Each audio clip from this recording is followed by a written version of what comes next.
La Bible inclut-elle tous les enseignements de Jésus? Y a-t-il quelque chose de caché? Jésus-Christ a été une figure qui suscite encore aujourd'hui de nombreux débats, tels que son existence réelle, s'il était vraiment le Fils de Dieu et s'il a été conçu par une vierge, ou s'il n'était qu'un être humain qui, à travers ses enseignements, voulait éveiller la conscience intérieure de chacun. Comme le Nouveau Testament, dans lequel ont été soigneusement inclus uniquement les évangiles de 4 disciples, le stipule: Jésus était le Fils vivant de Dieu venu sur terre pour nous racheter du péché originel. Mais si l'histoire était différente, et si Jésus n'était pas au-dessus de nous tous, mais un guide spirituel qui voulait nous faire progresser vers la croissance intérieure et la conscience de notre véritable nature? Nous allons essayer de le découvrir ensemble dans le nouvel épisode d'Écho du mystère. Bienvenue.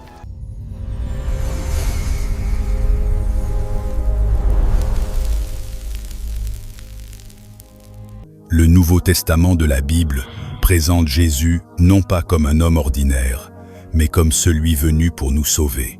Il est donc considéré comme le Christ, un mot dérivé du grec « Christo », qui signifie « loin », le Messie tant attendu. Selon la Bible, Jésus accomplit des miracles tels que guérir des malades mortels ou ressusciter les morts.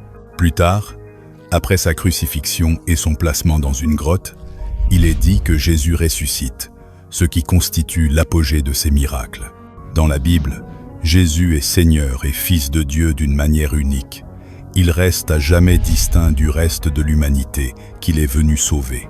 Mais si l'histoire était différente, dans les textes gnostiques de Nag Hammadi, vous pouvez consulter notre épisode précédent pour plus d'informations sur ces écritures. Nous voyons une description totalement différente de Jésus. Là, il est présenté comme un guide qui ouvre l'accès à la compréhension spirituelle. Il n'est pas le véritable Fils de Dieu, mais, selon les évangiles secrets, chaque être humain est un enfant de Dieu. Jésus est plutôt un maître spirituel qui élève la conscience des gens. Il n'insiste pas pour être un leader, il montre simplement le chemin. C'est un peu comme dans Star Wars et la voix des Jedi. Dans les évangiles gnostiques, le Jésus vivant parle d'illusion et d'illumination par la connaissance de soi. On croit que lorsque le disciple atteint la compréhension spirituelle, Jésus ne sert plus de maître spirituel, car les deux sont devenus égaux. Comme il est écrit dans l'évangile secret de Philippe, celui qui atteint la connaissance n'est plus chrétien, mais devient Christ.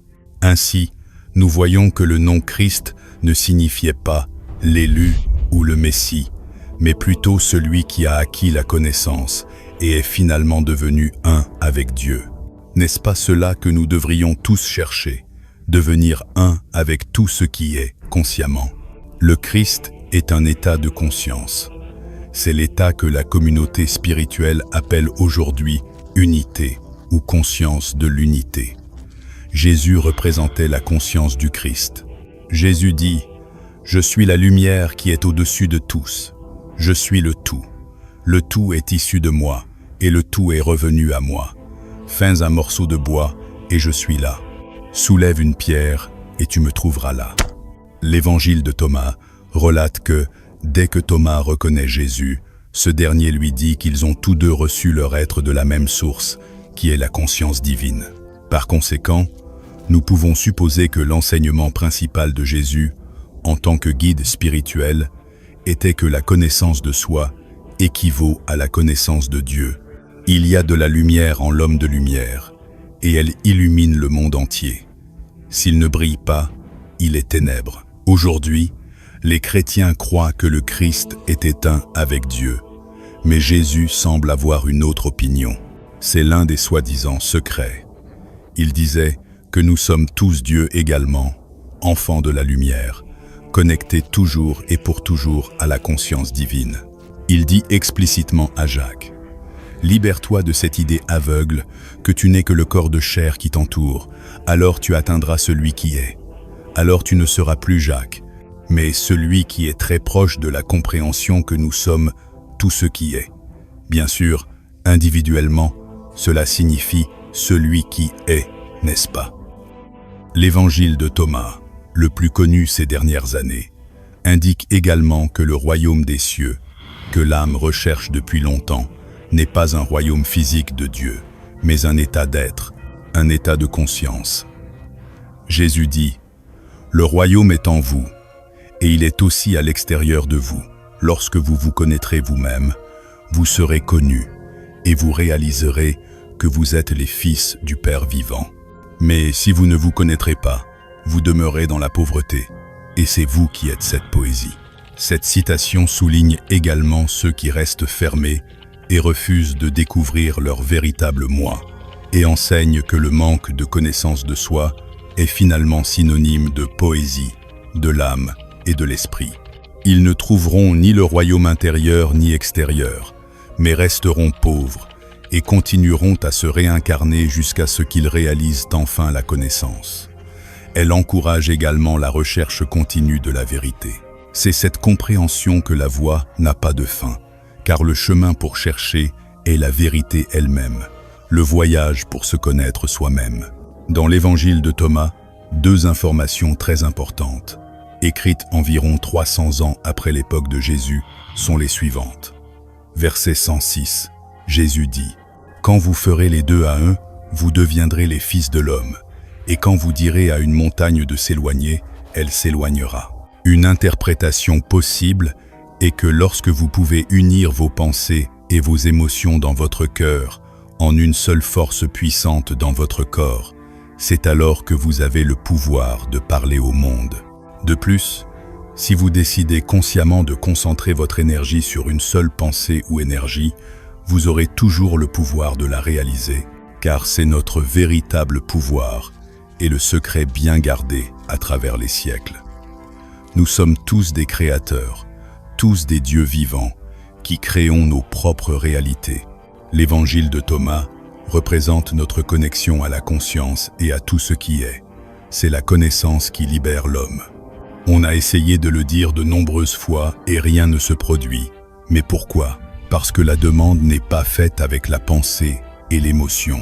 Pour demander, nous devons parler au chant, dans un langage que le chant reconnaît. Un langage qui vient de la puissance de notre cœur, de la lumière en nous, de l'amour inconditionnel. Le mot « inconditionnel » signifie qu'il n'y a aucune condition. L'amour sans condition est la chose la plus puissante que nous possédons. Notre cœur crée des sensations sous forme d'ondes électriques et magnétiques. C'est le langage que le chant reconnaît. Ainsi, lorsque vous créez dans votre cœur le sentiment que votre prière est déjà exaucée, cela crée une onde électrique et magnétique qui vous apporte la réponse. Cela a déjà été prouvé par la mécanique quantique. Dans l'évangile de la vérité, Jésus est décrit en insistant sur ceci, que celui qui cherche continue de chercher jusqu'à ce qu'il trouve.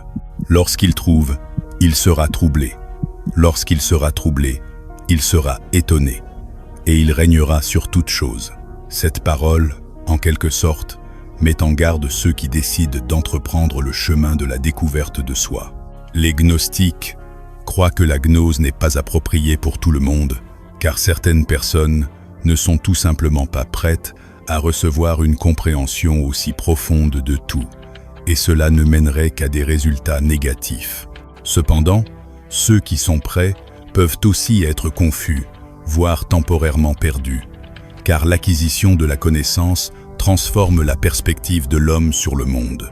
Une fois que l'on s'engage sur le chemin de la connaissance, il n'y a pas de retour en arrière, et avec cela vient la responsabilité, car on comprend l'importance des choix que l'on fait et même des paroles qui sortent de sa bouche, puisque tout bouge et vibre. La question de la résurrection de Jésus est également soulevée dans certains évangiles gnostiques, qui critiquent la compréhension orthodoxe de la résurrection comme étant trop littérale. Certains gnostiques rejettent même l'évangile de Luc et considèrent la vision littérale de la résurrection comme le sort des insensés. Les gnostiques cherchent plutôt le sens symbolique de la résurrection, non du corps, mais de manière spirituelle. Dans l'évangile de Marie, Jésus ressuscité apparaît dans des visions et des rêves, mais pas physiquement, contrairement aux sources orthodoxes qui interprètent la mort du Christ comme un sacrifice rachetant l'humanité du péché et de la culpabilité. Cet évangile gnostique voit la crucifixion comme une occasion de découvrir le soi divin intérieur. Les évangiles gnostiques sont très riches en thèmes et en sujets. Parmi leurs principaux enseignements, on retrouve l'ignorance de soi, l'autodestruction équitable, le détachement du monde matériel et la non-conformité au monde. Cela signifie que les gens doivent être présents dans le monde tout en ne se limitant pas uniquement à lui. Ils doivent comprendre ce qui dépasse le monde matériel et ce qui est au-delà, très similaire au deuxième principe hermétique. Comme en haut, ainsi en bas, comme en bas, ainsi en haut. Un autre sujet important est l'égalité des hommes et des femmes dans les évangiles gnostiques. Les femmes sont considérées comme égales aux hommes en tout point. Cette croyance gnostique a même été reprise par un prêtre orthodoxe du IIe siècle, Clément d'Alexandrie, qui soutient la thèse gnostique et affirme que les hommes et les femmes partagent également l'imperfection.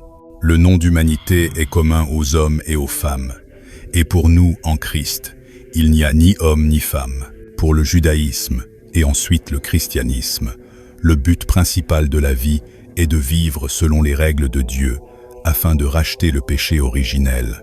Les gens sont censés aller à l'église et chercher le salut dans une institution ou une personne extérieure, et sont amenés à croire que leur destin fait partie du plan de Dieu, transférant ainsi toute la responsabilité de leur vie à Dieu. Dans le christianisme orthodoxe, le salut, considéré comme l'objectif ultime, signifie aller au paradis après la mort et dépend entièrement des actions accomplies par chacun au cours de sa vie. Mais si ce n'était pas tout, le gnosticisme offre une vision différente du but de la vie, devenir conscient de soi et ainsi acquérir la connaissance. Pour les gnostiques, le royaume des cieux équivaut à un état de conscience transformé. Plus nous apprenons et évoluons d'un type ulique à un type pneumatique, plus nous atteignons rapidement la destination finale, qui est de retourner à la conscience divine hors du monde matériel, rempli de souffrances. Cette philosophie de vie du gnosticisme ressemble au bouddhisme, les deux voyant la croissance spirituelle comme une étape nécessaire pour se rapprocher de l'objectif ultime ou du nirvana dans le bouddhisme. Pour les gnostiques, notre parcours de vie s'étend sur de nombreuses existences, notre conscience se réincarnant à chaque fois que notre corps physique meurt. À chaque réincarnation, si nous progressons sur le chemin de la connaissance, nous pouvons devenir plus sages et avancer sur le chemin de la réalisation, ou rester au même point si nous demeurons inconscients de notre moi intérieur. Cette idée de réincarnation est également proche du bouddhisme et de l'hindouisme, où l'esprit se réincarne dans différentes formes de vie, selon les conditions et le karma personnel de chacun. La différence entre le christianisme orthodoxe et le gnosticisme concernant le salut et le but de la vie est fondamentale. Le premier nous invite à chercher le salut à l'extérieur, en Jésus par exemple, tandis que le gnosticisme nous enseigne à chercher le salut à l'intérieur et à ne pas se reposer sur la figure de Jésus elle-même, mais à suivre sa manière de vivre. Jésus leur dit « Quand vous ferez des deux un, et que vous ferez l'intérieur comme l'extérieur, et l'extérieur comme l'intérieur, le haut comme le bas, et que vous ferez de l'homme et de la femme un seul, de sorte que l'homme ne soit plus homme, et la femme ne soit plus femme, alors vous entrerez dans le royaume. Lorsque vous vous identifiez ainsi à la lumière intérieure, lorsque vous faites du moi inférieur le reflet de Dieu au-dessus, la puissante présence du « je suis », lorsque vous purifiez vos chakras, les chakras supérieurs, amplifiant l'énergie alpha ou masculine, et les chakras inférieurs, l'énergie oméga ou féminine. Le message central de Jésus est d'enseigner comment devenir un être complet en fusionnant vos hémisphères masculins et féminins, et ainsi devenir souverain spirituellement. Métaphysiquement, ce qui se passe réellement dans l'état du monde est que les énergies masculines et féminines sont en opposition. Ce conflit se manifeste extérieurement comme la dissonance autour de nous. Nous constatons que ces énergies ne sont pas en harmonie, mais déséquilibrées et en conflit, l'une dominant l'autre et l'une étant réprimée. Il s'agit donc de guérir le trauma des énergies masculines et féminines, ou des deux polarités présentes en chacun de nous. Nous n'avons pas besoin de séparation, mais d'unité pour trouver l'harmonie intérieure et l'équilibre extérieur. Nous devons synchroniser deux mondes et suivre la voie de la force, ou prendre conscience que nous sommes tout ce qui existe, expérimentant le monde à travers l'existence humaine. C'est la véritable compréhension, et Jésus est l'un des nombreux grands maîtres et guides spirituels. Nous vous saluons et vous remercions d'avoir regardé un nouvel épisode d'Écho du Mystère. Gardez votre esprit ouvert et à la prochaine.